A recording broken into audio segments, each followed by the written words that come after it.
Nimapada block अंतर्गत चौरपदा ग्राम panchayat Bharatiya Janata party पक्षर एक सांगठनिक बैठक ग्रीनलैंड मंडपर प्रांगण में अनुष्ठित हो जाएगी। बैठक में राज्यर पूर्वतन मंत्री तथा बीजेपी राज्य मुखपात्र समीर रंजन दास अतिथि भाव जोगदे। अन्यमानक मध्य निमापड़ा पंचायत समिति अध्यक्ष शंकर भोई, उपाध्यक्ष अनुसया महांती, ब्लॉक वरिष्ठ नेतृत्व अशोक कुमार साहू, जिला परिषद सभ्य प्रदीप्त कुमार खटोई, चौरापदा पंचायतर शताधिक कार्यकर्ता प्रमुख उपस्थित थिले।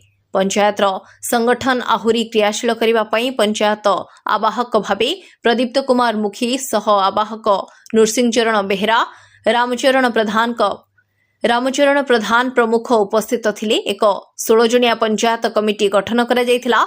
आगामी पंचायत निर्वाचन पई समस्त कर्मी माननकु संगठन को सुदृढ़ करने सह पंचायत निर्वाचन पाखी आसुथिबा बेले आगामी निर्वाचन में निमापड़ा और गोप दुईटी ब्लॉक कहा नेतृत्व में दखल हेउछि ताहा देखिबाकू बाकी रहिला। ब्यूरो रिपोर्ट खबर 24x7।